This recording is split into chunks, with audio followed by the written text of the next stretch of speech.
Welcome to SR7 TV news. బులెటిన్ల ముందుగా headlines. Swarnandhra Swachhandhra కార్యక్రమంలో భాగంగా ముఖ్యమంత్రి నారా చంద్రబాబు నాయుడు తణుకులోని ఎన్టీఆర్ పార్క్ లో పారిశుద్ధ కార్మికులతో కలిసి చెత్త ఊడ్చారు. Gudivada municipal employees cooperative credit సొసైటీలో భారీ కుంభకోణం.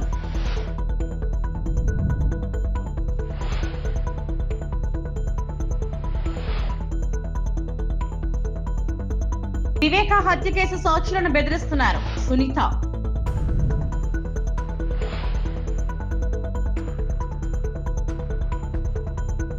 రాష్ట్ర వ్యాప్తంగా ఈ రోజు జరుగుతున్న స్వర్ణాంధ్ర స్వచ్ఛాంధ్ర కార్యక్రమంలో భాగంగా ముఖ్యమంత్రి నారా చంద్రబాబు నాయుడు తణుకులోని ఎన్టీఆర్ పార్క్ లో పారిశుద్ధ కార్మికులతో కలిసి చెత్త ఊడ్చారు.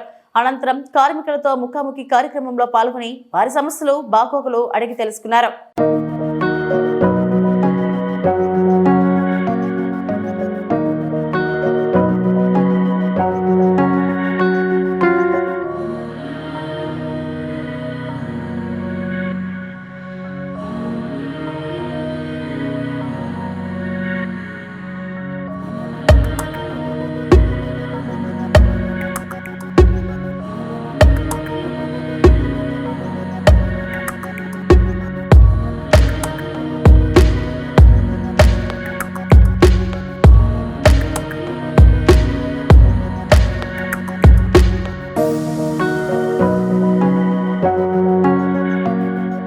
రాష్ట్రాన్ని వైకాపా పూర్తిగా విధ్వంసం చేసి వెళ్లిందని సీఎం చంద్రబాబు మండిపడ్డారు. తాము అభివృద్ధి సంక్షేమం సుపరిపాలనతో ముందుకెళ్తున్నామని చెప్పారు. పశ్చిమ గోదావరి జిల్లా తణుకులో చంద్రబాబు పర్యటించారు. ఈ సందర్భంగా ఏర్పాటు చేసిన స్వర్ణాంధ్ర స్వచ్ఛాంధ్ర కార్యక్రమంలో ఆయన ప్రసంగించారు. గత ప్రభుత్వంలో ముఖ్యమంత్రి ఎప్పుడైనా ప్రజల్లో తిరిగారా? ప్రజల్లోకి వస్తే పరదాలు కట్టుకుని వచ్చేవారు. విమానంలో వస్తే చెట్లను నరుక్కుంటూ వచ్చేవాళ్ళు. ప్రజల సమస్యలు వినేందుకు కనీసం మాట్లాడనిచ్చేవారు కాదు. మాది ప్రజా ప్రభుత్వం, ప్రజల సమస్యలు వినేందుకు వచ్చాం.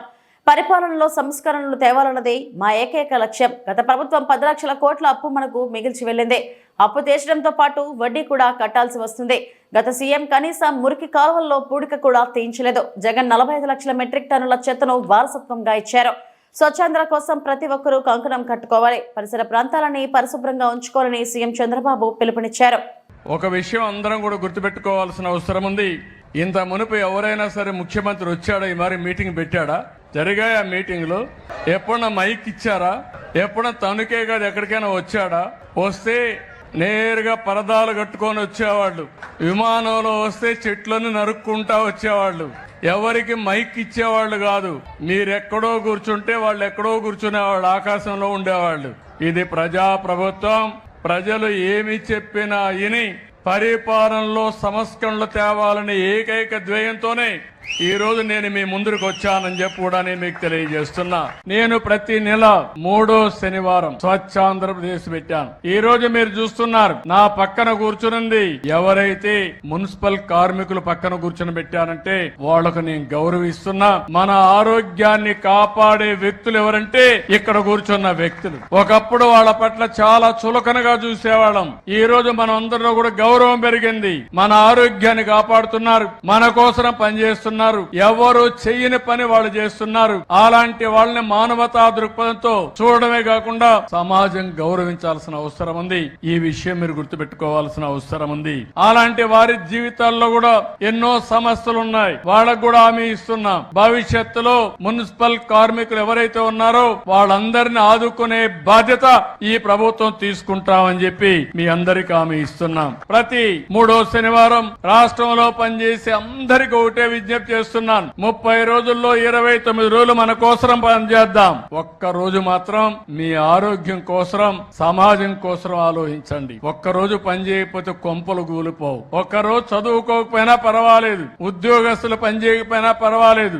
అందరినీ ఒకటే చెప్తున్నాను, మీ పరిసరాలు శుభ్రంగా పెట్టుకోండి. ప్రతి ఒక్కరు ఇల్లు శుభ్రంగా ఉండాలి. ఇల్లు శుభ్రంగా చేసి ఇంట్లో చెత్త తీసుకొచ్చి వేరే వాళ్ళ ఇల్లు వేస్తే మంచిది కాదు, రోడ్డు మీద వేసినా మంచిది కాదు. ఈ విషయం గుర్తుపెట్టుకోవాల్సిన అవసరం ఉంది. మేము ఈ రోజు చెప్తున్నాం, పొడి చెత్త అదే మరిగా ఏదైతే తడి చెత్త, ఈ రెండు సెగ్రిగేట్ చేయమంటున్నాం. మీ ఇంటికి వచ్చే మున్సిపల్ సిబ్బందికి సెపరేట్ చేసిస్తే చాలా వరకు ఉపయోగపడే. తెలంగాణ అసెంబ్లీలో కీలక వ్యాఖ్యలు చేశారు ముఖ్యమంత్రి రేవంత్ రెడ్డి. ఈ క్రమంలో మాజీ సీఎం కేసీఆర్ కు సవాల్ విసిరారు. కేసీఆర్ హయాంలోనే కృష్ణా బేసిన్ జలాల్లోకి తెలంగాణ అన్యాయం జరిగిందన్నారు. ఈ విషయంలో తమతో చర్చకు సిద్ధమా అని ప్రశ్నించారు. ఈ విషయంలో కాంగ్రెస్ తప్పు ఉంటే క్షమాపణ చెప్పేందుకు సిద్ధం ఉన్నట్లు చెప్పారు. గవర్నర్ ప్రసంగానికి ధన్యవాద తీర్మానంపై ముఖ్యమంత్రి రేవంత్ రెడ్డి ప్రసంగించారు. ఈ సందర్భంగా సభలో సీఎం రేవంత్ రెడ్డి మాట్లాడుతూ గవర్నర్కు మనస్ఫూర్తిగా ధన్యవాదాలు. గతంలో గవర్నర్ ప్రసంగం లేకుండానే బడ్జెట్ సమావేశాలు జరిగాయి. బలహీన వర్గాలకు చెందిన మహిళ గవర్నర్ గా ఉంటే ఆమెను సూటిపోటి మాటలతో అవహేళన చేశారు. భారత రాజ్యాంగం స్ఫూర్తితో వ్యవస్థలు ఏర్పడ్డాయి. రాజ్యాంగాన్ని గౌరవించాల్సిన బాధ్యత అందరిపై ఉంది. గత ప్రభుత్వం ప్రజాస్వామ్య విలువలను పాటించలేదు. అజ్ఞానమే గొప్ప విజ్ఞానం అనుకుంటున్నారు. గవర్నర్ ప్రసంగం గాంధీ భవన్లో కార్యకర్త ప్రసంగంలా ఉందని కొందరు అజ్ఞానాన్ని బయటపెడుతున్నారు. గవర్నర్ను గౌరవించే బాధ్యత మనది. ప్రజలకు ఇచ్చిన హామీలను అమలు చేశాం. వాటిని గవర్నర్ ప్రస్తావించారు. మాట్లాడాలనుకున్నది మాట్లాడతాం, ఎవరు అడ్డుకున్నా వెళ్లిపోతాం అన్నట్లుగా ఉంది. బీఆర్ఎస్ సభ్యుల తీరు ఉందన్నారు.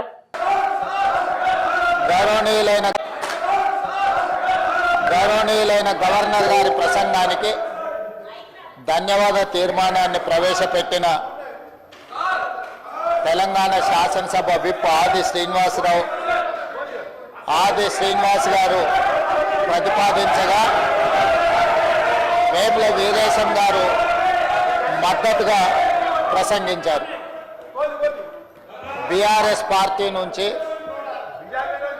శాసనసభ్యులు జగదీశ్వర్ రెడ్డి గారు, భారతీయ జనతా పార్టీ సభాపక్ష నాయకుడు ఏలేటి మహేశ్వర్ రెడ్డి గారు, ఎంఐఎం పార్టీ సభాపక్ష నాయకులు అక్బరుద్దీన్ ఓవైసీ గారు, సిపిఐ పార్టీ నుంచి పెద్దలు కూనంనేని సాంశివరావు గారు, కాంగ్రెస్ పార్టీ పక్షాన మదన్ మోహన్ రావు గారు, రామచంద్ర నాయక్ గారు, టిఆర్ఎస్ నుంచి పల్లా రాజేశ్వర రెడ్డి గారు గవర్నర్ గారి ధన్యవాదాలు తెలిపే చర్చలో పాల్గొని వారి అభిప్రాయాలు తెలియజేయడం జరిగింది. అధ్యక్ష, ఈ చర్చలో పాల్గొన్న వారందరికీ హృదయపూర్వకంగా నా అభినందన తెలియజేస్తున్నా. అధ్యక్ష, భారత రాజ్యాంగం మనకు అందించిన స్ఫూర్తి, ఆదర్శాలు, ప్రజాస్వామ్య సాంప్రదాయాలకు కట్టుబడి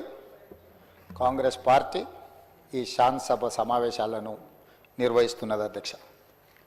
అధ్యక్ష, ఒకసారి తెలంగాణ రాష్ట్రం ఏర్పడ్డ తర్వాత గత ప్రభుత్వాల యొక్క వ్యవహార శైలిని ప్రజాస్వామ్యం పట్ల డాక్టర్ బాబాసాహెబ్ అంబేద్కర్ గారు అందించిన మన భారత రాజ్యాంగాన్ని మనందరం ఇదే బైబిల్గా, ఖురాన్గా, భగవద్గీతగా ఒక గొప్ప ప్రపంచ దేశాలతో పోటీపడి ముందుకు నడిపించే ప్రజాస్వామ్య దేశంగా పరిణమిల్లడానికి భారత రాజ్యాంగం ఉపయోగపడ్డది. ఈ భారత రాజ్యాంగ స్ఫూర్తితోనే మన వ్యవస్థలన్నీ కూడా ఏర్పడ్డాయి. అలాంటి వ్యవస్థల్ని గౌరవించాల్సిన బాధ్యత ప్రజల చేత ఎన్నుకోబడ్డ ప్రజాప్రతినిధులది, ప్రభుత్వాలది. కానీ గత ప్రభుత్వం, ఈ సందర్భంగా నేను గుర్తు చేయదలుచుకున్న అధ్యక్ష తమరి ద్వారా తెలంగాణ ప్రజలకు 2022 బడ్జెట్ సమావేశాల సందర్భంగా గవర్నర్ గారి ప్రసంగం లేకుండానే బడ్జెట్ సమావేశాలను ప్రారంభించడం జరిగింది. అదేవిధంగా 2023 బడ్జెట్ సమావేశాల సందర్భంగా గవర్నర్ గారి ప్రసంగం లేకుండానే సమావేశాలను నిర్వహించాలని ఆలోచన చేస్తే ఆ రోజు కోర్టు కొంత కఠినంగా సూచన చేయడంతో విధిలేని పరిస్థితిలో గవర్నర్ గారి ప్రసంగాన్ని ఈ ఉభయ సభలను ఉద్దేశించి ప్రసంగించడానికి గత ప్రభుత్వం అనుమతి ఇచ్చింది. ఇది దురదృష్టకరం అధ్యక్ష. ప్రజాస్వామ్యము, ఈ ప్రభుత్వాలు ఏ ఒక్క వ్యక్తుల యొక్క సొంత ఆస్తి కాదు అధ్యక్ష. ఇది మన పెద్దలు, మన పూర్వీకులు మనకు వారసత్వ సంపదగా ఇచ్చి ఈ సాంప్రదాయాలను ఇంకా బలపరిచి బలోపేతం చేసి ప్రజాస్వామ్యం వేళ్ళునుకునే విధంగా ముందుకు తీసుకెళ్లాలని ఎంతో విశ్వాసంతో ప్రజలు మనకి అవకాశం ఇచ్చారు. కానీ ఒక మహిళ, ముఖ్యంగా బలహీన వర్గాలకు సంబంధించిన మహిళ ఈ రాష్ట్ర గవర్నర్గా ఉంటే ఆ మహిళను ఎన్నోసార్లు గవర్నర్ హోదాను వ్యక్తిగా మహిళను అగౌరవపరిచి కించపరిచే విధంగా మాటలు, సూటిపోటి మాటలతో ఆనాటి గవర్నర్ గారిని గత ప్రభుత్వం అవహేళన చేసింది. కానీ మా ప్రభుత్వం వ్యక్తిగతంగా ఈ వ్యవస్థల యొక్క విలువలని తగ్గించడానికి మేము ప్రయత్నం చేయదలుచుకోలేదు అధ్యక్ష. అందుకే మా ప్రభుత్వం ఏర్పడ్డ తర్వాత రాజ్యాంగబద్ధ సంస్థలైన కేంద్ర ప్రభుత్వం కావచ్చు, లేకపోతే గవర్నర్, అదేవిధంగా న్యాయ వ్యవస్థలు కావచ్చు, ఎన్నికల వ్యవస్థలు కావచ్చు, వీటన్నిటితో సత్సంబంధాలను ఏర్పాటు చేసుకొని ఆ వ్యవస్థల్ని సంస్థల్ని గౌరవించుకుంటూనే తెలంగాణ రాష్ట్ర ప్రభుత్వాన్ని ముందుకు నడిపించే ప్రయత్నం చేస్తున్నాం. అందులో భాగంగానే నిన్న పసుపుకు 15,000 రూపాయల మద్దతు ధర చెల్లించి రైతులను ఆదుకోవాలని ప్రభుత్వాన్ని డిమాండ్ చేస్తూ శాసనమండలి ఆవరణలో నిరసన తెలిపిన బీఆర్ఎస్ ఎమ్మెల్సీలో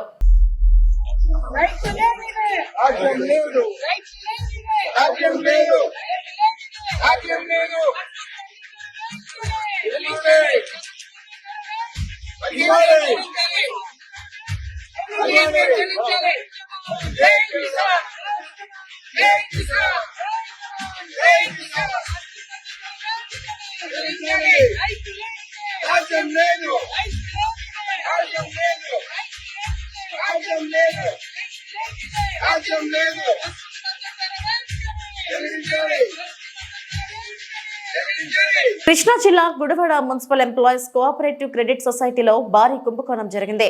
సొసైటీ కమిటీ, బ్యాంక్ అధికారులు కుమ్ముక్కై సుమారు 9 కోట్ల రూపాయలు కాజేశారని కార్మికులు ఆరోపిస్తున్నారు.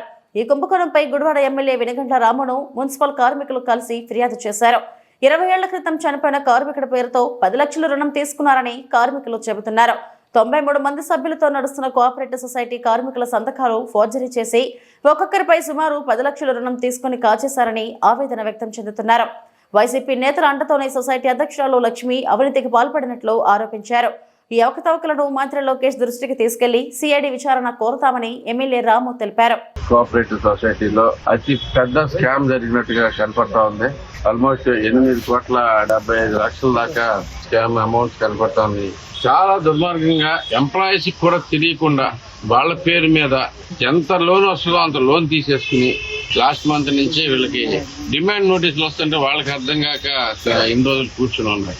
వాళ్ళ సంతకాలు కూడా తీసుకోలేదు. కన్నిపోయిన వ్యక్తుల పేరు మీద కూడా లోన్ ఇక్కడ తీసుకుంటాం అనేది చాలా దుర్మార్గమైన విషయం. డైరెక్ట్ గా చెప్తా ఉన్నారు. దీనిలో వైసీపీ వాళ్ళు కూడా చాలా మంది ఇన్వాల్వ్ అయి ఉన్నారు. 2022లో అతి పెద్ద స్కామ్ జరిగింది. దీన్ని మొత్తం బయటకు తీయాల్సిందే. దీని మీద రేపు ఎల్లుండి లోకేష్ గారిని కలిసి కూడా సిఐడి ఎంక్వైరీ కూడా చేపించాలని చెప్పేసి కోరుతా ఉన్నాం. ఇన్ని కోట్లు స్కామ్ జరిగింది అనేది కూడా మాకు ఎంతవరకు తెలియదు. మాకు మొన్న 2వ నెలలో శాలరీలో పడినప్పుడు 26 మంది శాలరీ ముందుకు వెళ్ళినందుకు ఈ స్కామ్ అనేది బయటపడింది. లేకపోతే ఇప్పటికీ బయటపడేది కాదు. అసలు చనిపోయిన వాళ్ళ పేర్ల మీద స్కాము 10 లక్షల స్కామ్, నా పేరు మీద 10 లక్షలు, నాయకులు బ్యాంక్ బోర్డు ప్రెసిడెంట్ కానీ నెంబర్లు కానీ ఎవరైనా సరే వాళ్ళు కాంప్రమైజ్ చేసేసుకుని మా మీద ఆ సొమ్మునట్టు బ్యాంక్ మేనేజర్ గారు కట్టేశారు.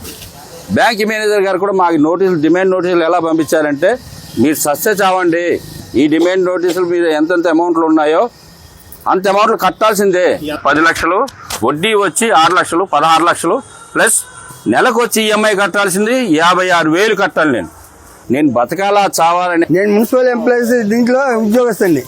అయితే మాకు సొసైటీ బ్యాంకీలో మేము లోన్లు తీసుకుని కూడా క్లియరెన్స్ చేసాం. 2017 నుండి కూడా మేము లోన్లు తీసుకుని వాళ్ళు ఇచ్చిన సొమ్ము మేము అలాగే రికవర్ చేసుకుని జీతాల నుండి. మాజీ మంత్రి వైఎస్ వివేకానంద రెడ్డి దారుణ హత్యకు గురై 6 ఏళ్లైనా ఇంకా న్యాయం దక్కలేదని ఆయన కుమార్తె సునీత ఆవేదన వ్యక్తం చేశారు. వివేక 6వ వర్ధంతి వేళ వైఎస్ఆర్ జిల్లా పులివెందులలో ఆమె నివాళులు అర్పించారు. అనంతరం మీడియాతో మాట్లాడారు. సిబిఐ కోర్టులో ట్రయల్ కూడా ప్రారంభం కాలేదు. నిందితుల్లో ఒకరు తప్ప మిగిలిన వాళ్లంతా బయట తిరుగుతున్నారు.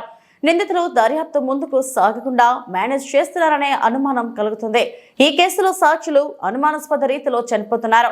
సాక్షుల వాంగ్మూలాలు వెనక్కి తీసుకోవాలని నిందితుల్లో కొందరు బెదిరిస్తున్నారని సునీత ఆరోపించారు. 6 సంవత్సరాలు అయింది నాన్నగారు వైఎస్ వివేకానంద రెడ్డి గారు హత్య జరిగి. 6 సంవత్సరాలుగా పోరాడుతున్నాం న్యాయం కోసం.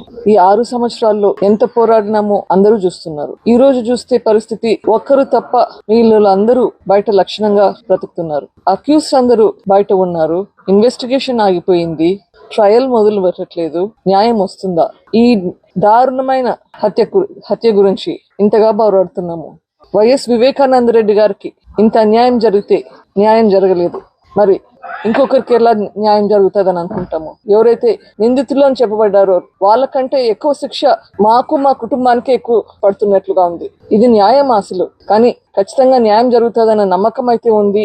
సిబిఐ వాళ్ళు మళ్ళీ ఇన్వెస్టిగేషన్ మొదలు పెడతారు అని అనుకుంటున్నాను. ఐఎమ్ హోపింగ్ కోర్టు వాళ్ళకి ఖచ్చితంగా ఇది చేస్తారని ఆశిస్తున్నాను, వాళ్ళని ప్రాధాన్యపడుతున్నాను. నాకు తెలిసి అయితే చాలా లోపాలు జరిగాయి, ఇన్వెస్టిగేషన్ లో జరిగాయి, ప్లస్ ట్రయల్ లో జరుగుతున్నాయి. ట్రయల్ మొదలే పెట్టట్లేదు. Accused know how to manage the system. వాళ్ళకి ఎట్లా సిస్టమ్ ని బైపాస్ చేయాలో, ఎట్లా మేనేజ్ చేయాలో తెలుస్తున్నట్లుంది. కాబట్టి ఇంకా ఎందుకు మనకి ఇట్లా న్యాయం జరగకుండా ఉంది? కానీ పోరాటం అయితే జరుగుతుంది, చూద్దాం. Let us see where it goes. Support అయితే ఇస్తాము అని చెప్పారు, కానీ ఎంత మటుకు చేయగలుగుతారు ఇది స్టేట్ గవర్నమెంట్ పరిధిలో లేదు ప్రస్తుతానికి. కానీ విట్నెసెస్ అందరూ ఇక్కడే ఉన్నారు, చనిపోతున్నది పరిస్థితి కూడా చూస్తున్నాము. విట్నెసెస్ అని జాగ్రత్త పరచుకోవాలి, అక్యూస్డ్ జాగ్రత్త పరచుకోవాలి, లేకపోతే జస్టిస్ అనేది ఎట్లా వస్తుంది? ఎవరైతే దీంట్లో విట్నెస్ గా ఉన్నారు, ఎవరైతే దీంట్లో నిందితులుగా ఉన్నారు, అందరి బాధ్యత ఇప్పుడు స్టేట్ గవర్నమెంట్ మీద ఉంది. వీళ్ళందరినీ జాగ్రత్తగా వాళ్ళ హెల్త్ సంగతి చూసుకోవాలి, వాళ్ళ సేఫ్టీ గురించి చూసుకోవాలి, లేకపోతే జస్టిస్ అనేదానికి న్యాయమే లేదు.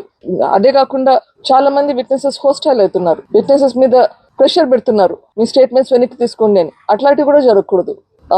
ఇప్పటికి చాలా ఇన్సిడెంట్స్ జరిగినాయి, సస్పిషియస్ డెత్స్ ఉన్నాయి, అవన్నీ కూడా ఆగాలి. అవి ఎందుకైతున్నాయి? అబ్స్ట్రక్షన్, జస్టిస్ ప్రాసెస్ లో ఈ అబ్స్ట్రక్షన్ అనేది జరగకూడదు. ఆ ప్రికాషన్స్ తీసుకునేదానికి we have to get support from the state. అంగరంగ వైభవంగా కనకదుర్గమ్మ జాతర అన్నమయ్య జిల్లా పొల్లంపేట మండలం పరిధిలోని కనకదుర్గమ్మ తిరునాళ చాలా అద్భుతంగా జరిగింది. దాదాపు 60,000 పై చీలిక భక్తులు అమ్మవారిని దర్శించుకుని మొక్కుబడులు తీర్చుకున్నారు. చెక్క భజనలతో, చాందిని ఎడ్ల బండ్లతో, మంగళ వాయిద్యాలతో, కోలాటాలతో ఈ జాతరలో ముఖ్య ఆకర్షణీయంగా నిలిచాయి. భక్తులు ముద్దు పెట్టుకుని యాట్లను నరుకొని దేవాలయం దగ్గర అన్నప్రసాదాలు కూడా నిర్వహించారు. కొంతమంది భక్తులు అమ్మవారికి ప్రత్యేకంగా కానుకలు సమర్పించారు. ఈ జాతరకు విదేశాల నుంచి, ఇతర రాష్ట్రాల నుంచి పెద్ద ఎత్తున భక్తులు వచ్చి అమ్మవారిని దర్శించుకున్నారు. కోరిన వారికి కొంగు బంగారమై వారి కోరికలు నెరవేరుస్తూ భక్తుల పాలిట కల్పవల్లిగా కనకదుర్గమ్మగా నిత్యం పూజలు అందుకుంటూ మహిమలను చూపుతూ ప్రజల్లో విశేష స్పందనతో ఆకట్టుకుంటున్న అమ్మవారు భక్తులకు కనకర బ్రహ్మ రూపంలో అమ్మవారు దర్శనమిచ్చారు.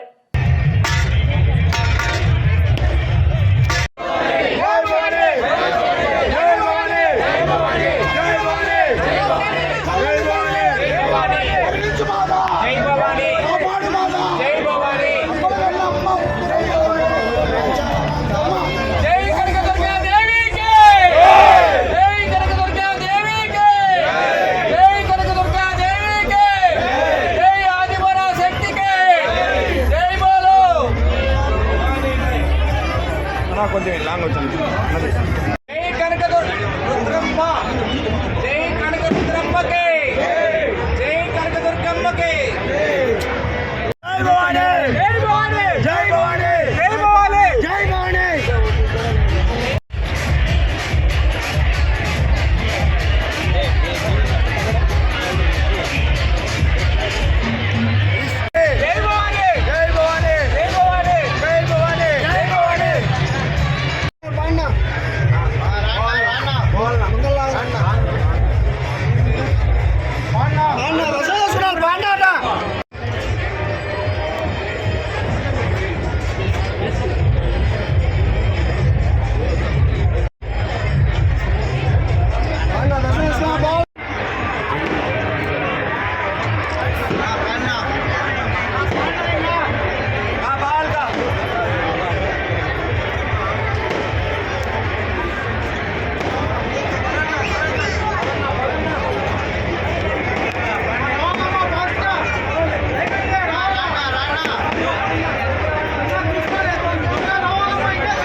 గ్రామంలో నిర్వహించవలసిన ఆంధ్ర దివాన్ స్వచ్ఛతా కార్యక్రమాన్ని ప్రతి నెల 3వ శనివారం ఒక గ్రామంలో నిర్వహించాల్సి ఉంది.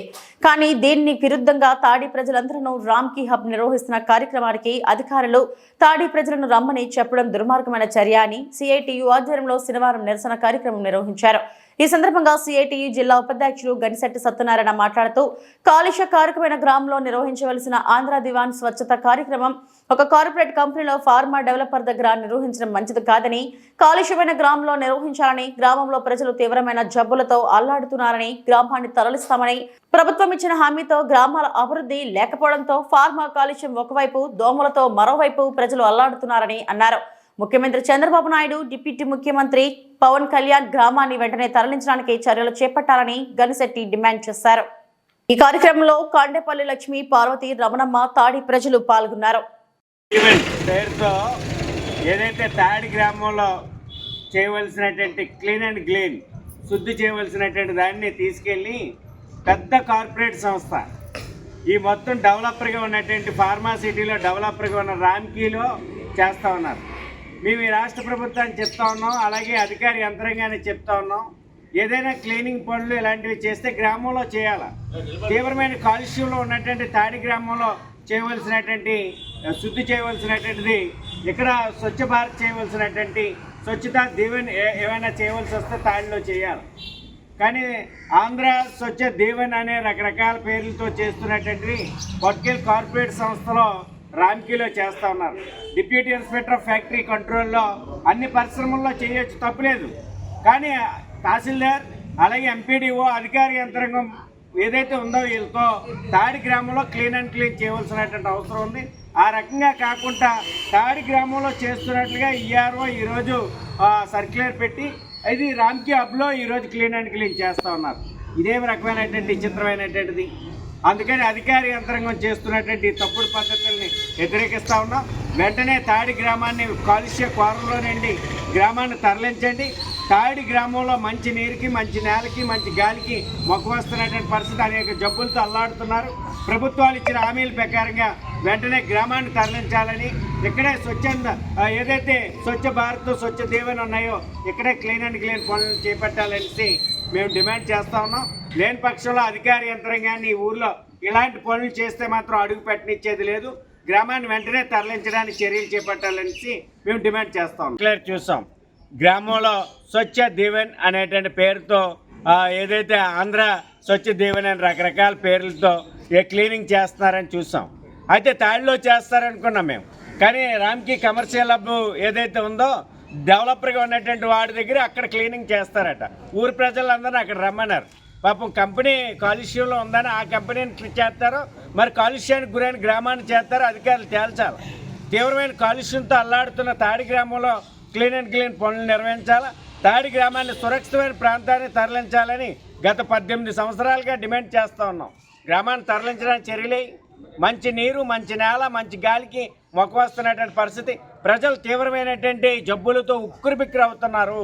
వెంటనే ఇప్పుడు ఇచ్చినటువంటి కూటమి ప్రభుత్వం ఇచ్చినటువంటి హామీ ప్రకారమైన గ్రామాన్ని తరలించండి. పర్యావరణ శాఖ మంత్రి పవన్ కళ్యాణ్ గారు మీకు విజ్ఞప్తి చేస్తూ ఉన్నాం. గ్రామాన్ని తరలించడానికి మీరు చర్యలు చేపట్టండి.